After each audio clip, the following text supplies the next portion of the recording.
on the road. I like that.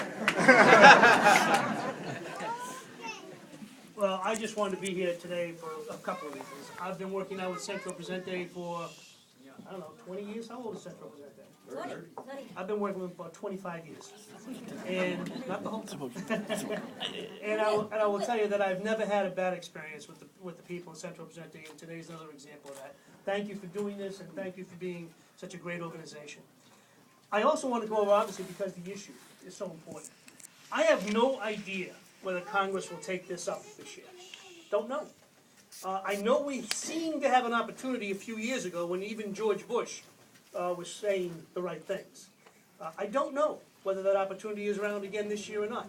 Right now, we're busy in Washington slashing programs left and right. I find that offensive. I find that wrong. But that's what they're going to be doing in the near future. I don't know whether we'll get to the immigration issue, but it is unequivocal that we should. It's long overdue. And honestly, the truth is, I'm actually tired of this issue. And I'm tired of it because it's a new issue again.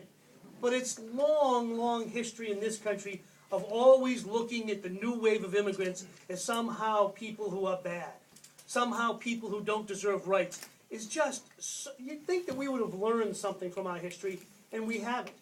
When my family came here, they moved to East Boston. And then they moved to the country, way over in Somerville.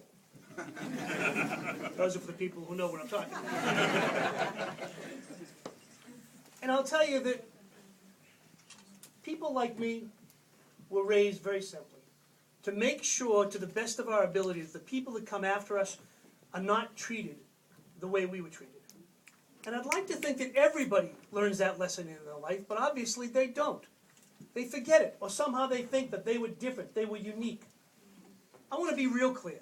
There is nothing that anybody here believes in that criminals should be treated well.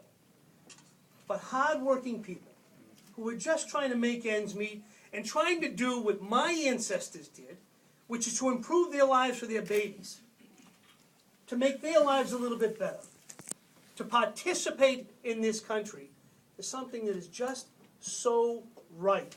It is amazing to me that anyone can argue against it. We'll get to this. Way overdue already. I don't know when, but we will get it.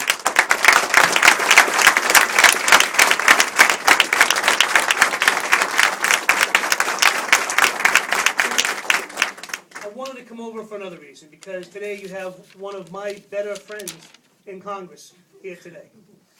Luis Gutierrez is my friend, and I don't mean that as a politician. He's a guy I want to go out and have a beer with afterwards. Of course, he doesn't drink. Yes. And I've only had one, ever.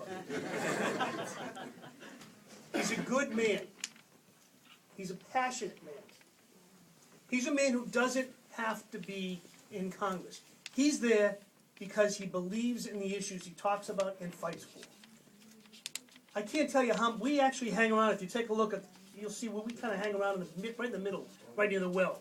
So if you're watching Congress at any given time, you're likely to see me and Luis and a couple others, Richie Neal and Jerry Costello and a couple others, hanging right in the middle. That's just where we gather. And we talk about every issue on the floor, every issue of the day, and all of our constituent problems. And I will tell you that he shares the same feelings and the same passions that we do here in Boston. He's a good man. He's right on this issue. He is a national leader to whom we all look for leadership on immigration and other issues as well. He's my friend. I'm glad he came here today. I'm glad you came out to welcome him and to hear him today. He's well worth the effort. And I'm glad to be here with him as well, my good friend Luis Gutierrez.